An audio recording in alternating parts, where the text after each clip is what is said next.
Boa tarde para todo mundo. Muitas carinhas conhecidas, né? Vocês sabem que eu gosto de provocar. Então hoje a gente vai provocar mais e depois a gente vai entrar numa discussão. Eu sou a Ana Cláudia Bonilha, mais conhecida como Bonilha Grande de Casado. Sou gerontóloga, formada na primeira turma da USP. Depois eu fiz meu mestrado, meu doutorado na saúde coletiva. Eu sou epidemiologista de formação. Ainda trabalho na microgestão de caso. Trabalho nisso desde 2009. Então eu acompanhei a mudança e as dificuldades de se cuidar do idoso. O que aconteceu? O que mudou? De lá da época que eu me formei para cá, o que eu encontro hoje nas microgestões de caso. Então agora eu vou passar mais um videozinho, aí a gente vai assistir o videozinho que é super rápido e a gente vai juntar com outro vídeo que a Sandra passou e a gente vai fazer uma discussão maior.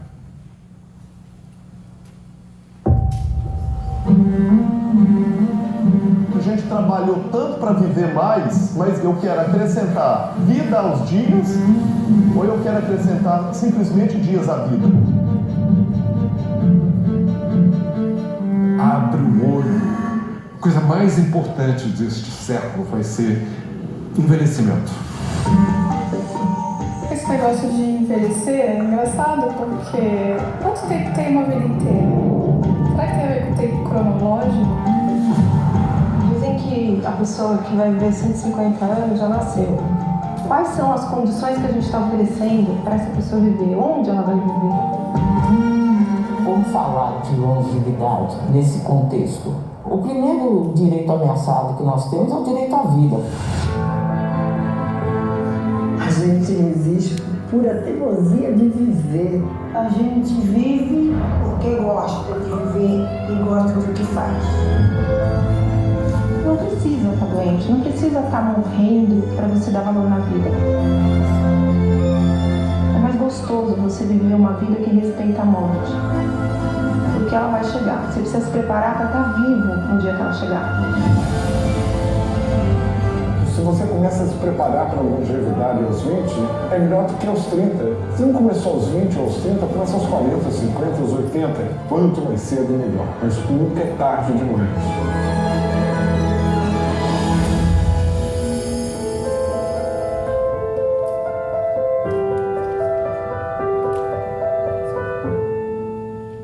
Vocês conhecem esse documentário? Quantos dias, quantas noites? Isso aqui é só o trailer, tá? Ele inteiro tá no YouTube. Tá liberado, para quem não assistiu. Então vamos começar com as provocações. O que a gente vê nesse documentário, só nesse trailer que passou? Primeiro ponto. Longevidade e qualidade de vida. Viver mais significa viver melhor? A gente tem condição igual de viver dentro desse país de forma igualitária? Aqui dentro de São Paulo, quem envelhece em Higienópolis envelhece igual Paraisópolis? Então significa que a gente ganhar essa longevidade, significa que a gente vai viver melhor? E que a gente está assistido para viver melhor? Primeira provocação. Hoje vocês vão sair muito irados daqui. Finituditarismo. Como lidamos com o envelhecimento e o preconceito contra as pessoas idosas? Está o livro ali da Sandra, né? Que ela trouxe. Várias expressões. A primeira. Todo mundo faz. Nossa, estou cansada hoje, estou ficando velho. Né? Estou com dor nas costas, coisa de velho. Preciso sentar, estou ficando velho. A gente precisa mudar o nosso vocabulário. A gente precisa se policiar no que a gente fala. Porque você só não vai chegar lá na velhice se você morrer antes. Eu não quero morrer antes. Então todo mundo vai passar por isso aqui. Então a gente se policia. Depois, conexões humanas, o papel do amor, da empatia, das relações nas construções de uma vida significativa. Aonde a gente já viu amor hoje? No vídeo que a Sandra passou pra gente, o que aquela filha faz com aquela mãe? Aquela filha, ela não tem a formação de cuidadora, ela não sabe cuidar, ela cuida intuitivo. E o que faz ela cuidar intuitivo daquela mãe? O amor. Ela tem um vínculo com aquela pessoa. E o que a gente sempre fala nas demências, né? Para a família. A pessoa pode esquecer de você, mas você nunca vai esquecer quem foi aquela pessoa na sua vida. Olha que pesado. Né? E geralmente é daquele jeito. As pessoas, elas não nascem sabendo cuidar de uma pessoa que demencia. Então é no intuitivo. Como que eu faço para parar uma crise? Né? Como que eu faço quando ela tem as alucinações do Alzheimer, troca o dia pela noite, o que eu faço? Tudo é muito intuitivo. Depois, desigualdade social, como eu falei para vocês. A longevidade como privilégio, né? Quem realmente tem acesso a ela? Envelhecemos igual? Eu não envelheço igual a vocês. Quem tem uma baixa escolaridade aí já envelhece diferente quem teve condição de fazer uma faculdade, uma pós e tudo mais, né? Nós não envelhecemos igual. E as questões de gênero no cuidado, como foi trazido desde a primeira palestra. Vocês lembram lá a Miriam falando? Quem é maioria no cuidado? Mulher. Né? Então o cuidado ainda é visto como uma responsabilidade feminina, que reforça as desigualdades de gênero e sobrecarga emocional. E aí, quem vai cuidar de mim? Eu cuido de um monte de idoso. Atualmente eu atendo em média de domicílio uns 25, 26 idosos. Eu cuido de 25, 26. Mas quem vai cuidar de mim? Onde eu estou amparada? Em tudo que a gente viu hoje de lei, projeto de lei, marco, onde eu estou amparada nessa situação? Quem vai cuidar de vocês? Por quê? A gente não tem filho projetando que o filho vai cuidar da gente lá no fundo, né? Lá na frente, lá o filho vai cuidar da gente. Outra coisa, as mulheres, hoje em dia, elas estão preferindo não ter filho. Então, o que está acontecendo? Por que tem tanta gente envelhecendo? Porque cai o quê? Taxa de nascimento, né? Diminui o nascimento, aumenta a longevidade lá, a taxa de sobrevida, e a gente tem aquele desbalanço na pirâmide que a Sandra mostrou pra gente, que a Miriam mostrou pra gente. Olha como a epidemiologia é bonita. E aí, construir relações entre as gerações é fazer um compromisso com a vida que vai existir depois de nós. O que vocês entendem com isso? É do Ailton Krenak, tá? Vocês conhecem?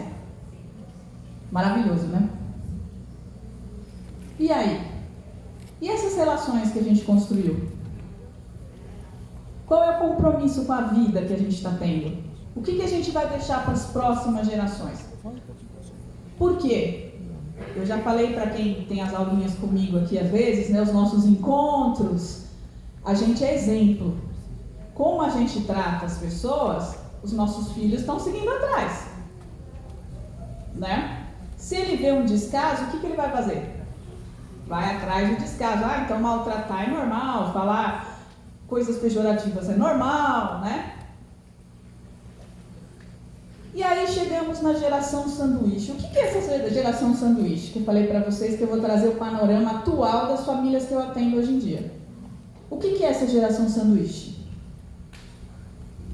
As mulheres estão deixando para ter filho cada vez mais tarde.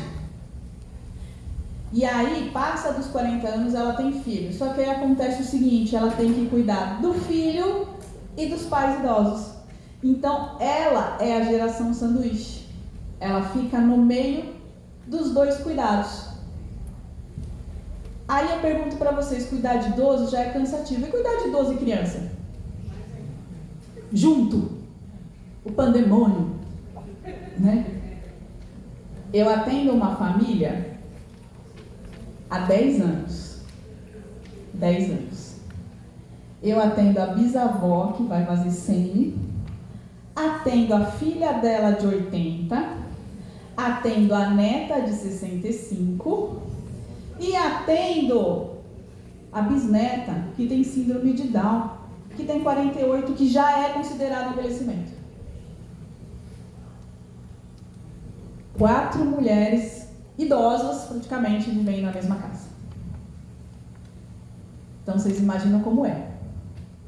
Esse é o panorama atual das famílias.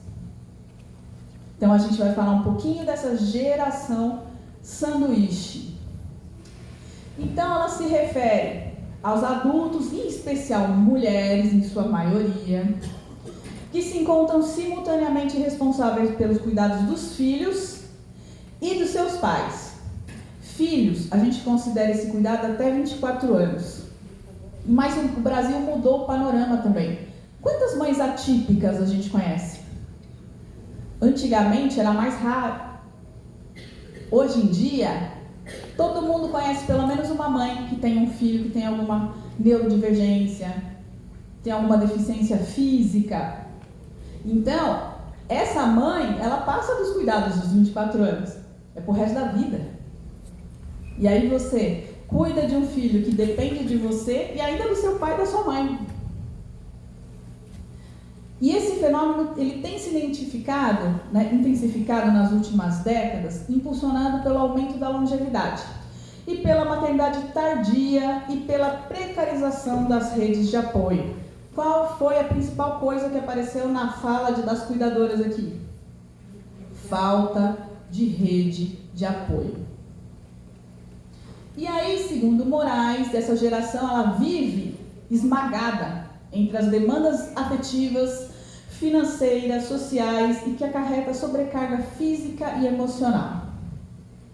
Porque esse cuidado não é só o cuidado do ato, cuidar. Geralmente esses pais, eles são, como eu posso falar, responsabilidade dos filhos financeiramente. Quanto que é um salário mínimo hoje de aposentadoria? O que a gente compra com salário mínimo vivendo em São Paulo, por exemplo? Exato. Você vai no mercado hoje em dia, você compra 3 coisinhas, quanto dá conta? Você vai comprar, não é nem 1 quilo de café, hein? Meio quilo de café, R$35. Quem vive com 1.000 e pouquinho? Não se vive. Então a sobrecarga é muito grande. Então, o IPEA aí aponta que mais de 30% dos idosos dependem de familiares para atividade básica do dia a dia. E, ao mesmo tempo, os filhos em idade escolar universitária exigem atenção constante. Então, aí cria o duplo vínculo de cuidado. E 60 a 65 são mulheres e indivíduos que, mesmo não morando no mesmo domicílio, são assistidos por essas pessoas, por essas 2 gerações, principalmente financeiramente. Ou seja, vocês já perceberam a sobrecarga da mulher? Hoje em dia, só o marido trabalhar e banca a casa? Aí a mulher ela tem que trabalhar fora, trabalha em casa, porque trabalho doméstico é trabalho, não remunerado, mas é trabalho, E que mais? Cuidado com o filho, pai, mãe. Então ela tem tripla jornada. E aí você quer que uma pessoa dessa fique bem? Não tem rede de apoio para essa pessoa. Quantos psicólogos tem na rede atendendo que não dá conta da demanda de tanta gente que vai para o UBS? E são necessários. Pulei um negocinho. E a diferença dos países desenvolvidos para os países em desenvolvimento. Isso acontece muito fora, mas existe uma diferença gritante. Vou dar um exemplo dos Estados Unidos. Todo mundo fala, Os Estados Unidos, todo supermercado que você vai, tem um carrinho que você pode dirigir. Você não precisa empurrar o carrinho. Quando supermercado que você vai aqui fazer uma compra, se você tem problema de mobilidade, você tem um carrinho disponível para você. Lá todos têm. As ruas todas, elas têm que ser niveladas, porque se você cai lá, você processa o governo. E o governo tem que pagar. Aqui você quebrar a perna, você se lascou. Na rua não vai acontecer nada. Né? Por mais que você tenha que entrar, né? Contra. Só que todo mundo pensa assim, eu não vou entrar porque demora muito. E aí ninguém entra. E aí a gente não muda o panorama, né? Não muda o ciclo. E fica nessa cadeia viciosa, né? A gente tem que começar a se policiar, a se posicionar politicamente e também diante dessas coisas que acontecem. Porque se a gente não se impor, ninguém vai fazer pela gente. Quem aqui já não chegou no médico com muita dor no pronto-socorro, a atendente foi super estúpida atender vocês. Aí você estava com dor, você está pior. Essa pessoa que também precisa de cuidado não deveria estar ali naquele momento, né? Quantos ali ela também já não dissipou ali aquele ódio todo dela daquele dia? Né? Isso tudo vira uma cadeia. E a gente tem que se policiar quanto a isso. Nós atendemos pessoas, trabalhamos, estamos aí, né? Atendemos idosos. Se a gente não está bem, a gente não tem que deixar tudo para fora da casa do idoso e entrar e falar, agora estou ótimo. Você pode descontar em alguém como foi seu dia? Você pode chegar na sua casa e descontar na sua família o que aconteceu no seu trabalho? Né? É fácil fazer isso? O que a gente tem disponível para a gente tirar isso da gente? A gente tem um lazer? Todo mundo aqui mora perto de parque? Ou aquelas praças que eles fizeram, né, bonitinha, arrumadinha, todo mundo mora perto de uma pracinha, tipo, vou lá fazer uns exercícios. A cidade, ela não é acolhedora com a gente. Então isso a gente tem que brigar para mudar também. E aí, as demandas que a gente viu a manhã inteira por política pública que atenda melhor a nossa população. Para promover desenvolvimento econômico de um país, o governo necessita melhorar os seus indicadores, não é só o PIB, são indicadores, ele tem que dar condições para a sociedade sobreviver, tem que dar creche para a mãe que trabalha o dia inteiro, tem que dar os centros-dias, tem que dar assistência para as pessoas que cuidam, para os cuidadores, formais, informais. Isso tudo precisa vir de lá de cima. Estratégias políticas que se adequem a esse orçamento limitado que nós temos.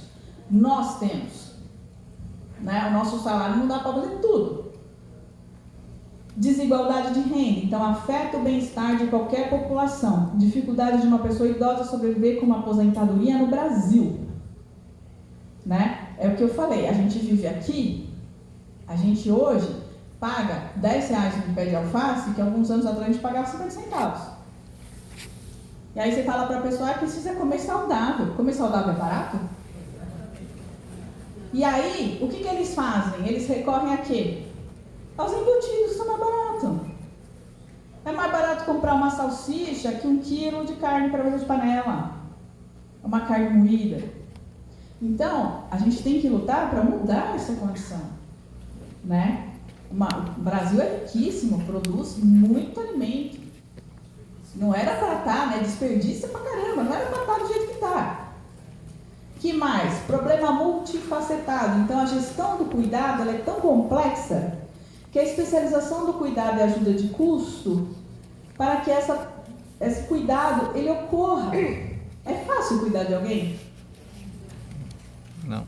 E eu digo que não é fácil em nenhuma esfera. Se você é cuidador, você começa a se apegar àquela pessoa, porque o cuidado envolve amor, envolve empatia, né? E aí a gente trabalhou um tempo atrás morte, luto, finitude, por causa disso. A gente tem que ter uma rede de apoio. E aí você está sofrendo com isso, é toda a UBS que tem grupo de morte, luto, finitude, para amparar aquela pessoa que ela está precisando. Aí existem lugares, outro dia eu indiquei para uma colega, falei, tem um grupo de luto em tal lugar. Ela falou assim, tem uma espera de 1 ano. Eu falei, nossa, 1 ano já parou o luto. Ou morreu outra pessoa, ela vai, né? Gente, é palhaçada, né? E a necessidade da formação biopsicossocial para cuidadores de pessoas idosas. Por quê? Todo mundo não é um corpinho bonitinho? A gente não tem uma cabeça aqui, ó, pensante, e a gente não está imerso numa sociedade? Então, o que adianta só tratar o físico, não tratar o mental e nem mudar o social à minha volta? Adianta alguma coisa? Vou dar um exemplo bem clássico. Tinha uma paciente que chegava, de 6 em 6 meses ela internava. Passava 6 meses, broncopneumonia. Passava 6 meses, internava de novo, broncopneumonia. Aí um residente chegou para mim e falou assim: doutora, essa idosa é a 5ª vez que ela interna. Eu falei assim: por que é a 5ª vez que ela interna? Ah, não sei, porque toda hora ela tem pneumonia e volta. Eu falei: alguém já foi na casa dela ver por que ela interna? Ah, não, ninguém foi. Vamos pegar uma equipe e vamos visitar a casa dela. Teve alta, fomos na casa dela. Ela morava num barraco cheio de mofo. O que adianta você mandar o paciente para casa, 6 meses depois ela já respirou todo aquele barraco mofado, interna de novo. Até chegar o momento que ela não vai aguentar. E aí, quem arruma o barraco dela? O que a gente faz para a realidade dela? E aí eu falei: gente, vocês têm que investigar mais a fundo. Né? E a gente trabalha com idoso, a gente sabe que eles não contam tudo pra gente às vezes. E a gente falava pra ela: mas eu fui conhecê-la só depois da 5ª internação. Falei: mas como que é a casa sua? Não, é muito boa, muito arejada. Posso conhecer? Posso. Primeira visita, nada boa, nada arejada. Mas é o que ela tinha para viver. Né? E aí a gente pode mudar? Pode. A gente não pode ficar de braço cruzado, né? Vamos atrás da comunidade que a gente pode mudar madeira, mudar barraco, pinta aqui. Porque senão ia ser mais uma Deus dará. Isso é muito comum com quem trabalha com idoso. E o cuidado, ele só floresce onde há espaço para reciprocidade. Porque quem cuida também precisa ser acolhido. O que a Fátima falou? E a saúde mental do cuidador? Como que fica? E quem é acolhido, aprende a cuidar. Não é? Quem aqui pega ônibus, né? Você entra no ônibus, às vezes você fala bom dia, o cara nem olha para sua cara. Mas você vai mudar o jeito que você é porque a outra pessoa não mudou? Não. Então, a gente é o famoso água mole e pedra dura, né? Tanto bate, um dia a gente fura o bloqueio ali. E aí, vocês ficaram pensando: quem vai cuidar de vocês? Quem vai cuidar de mim? Vocês vão ficar pensando isso acho que uma semana, uns dias aí. Não é? Envelhecer é pura poesia, até o sorriso fica entre aspas. Quem quer envelhecer? Quem quer ficar bem? Né? A gente espera, todo mundo almeja por uma velhice boa, né? Lembrando que velhice não é sinônimo de doença, como todo mundo fala. E antigamente a gente escutava muito, eu sou especialista em memória. Antigamente usava o termo qual para idoso? Ah, aquele velho gagá. Tá caduco. Vocês lembram desses termos horrorosos? Ah, eu não quero ficar gagá, eu não quero ficar caduco. Com quantos anos mesmo a gente começa uma demência? Quem teve aula comigo? 48 anos é o ápice do início de uma demência, não é 60. Para a gente diagnosticar esse idoso lá, geralmente ele já está entrando na segunda fase da Alzheimer ou de outras demências. Não é tão simples assim, né? E aí, qual que é o maior problema nosso com a população? Ah, aquele idoso lá, ele está velhinho, por isso que ele esquece. É normal esquecer? Depende. Quem teve aula comigo? Eu esqueci o celular, é normal, mas eu voltei a peguei.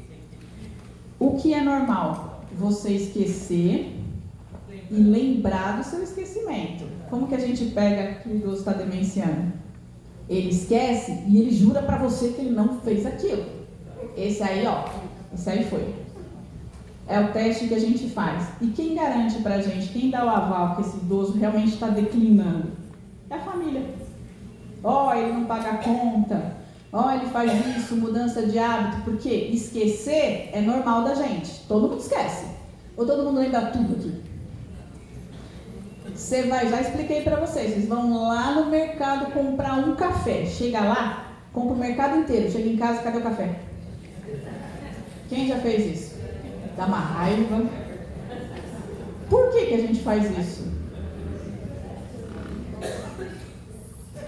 Né? Porque a gente não prestou atenção, porque a gente não anotou, porque a nossa mente ela é programada para saber duas coisas, luta e fuga. Se vier um carro na sua direção, você vai fugir, você não vai ficar parado olhando. É para isso que serve a tua mente, é luta e fuga. As outras coisas, não necessariamente a gente vai guardar. Sim, tem pessoas que têm a memória muito melhor que as outras. Mas também a gente tem um limite de estoque. Então não é tudo que a gente vai lembrar. As minhas referências, para quem quiser a apresentação depois, a Eli sempre tem a apresentação. E é isso aí, gente. Agora abrir aí para os debates, se vocês quiserem perguntar.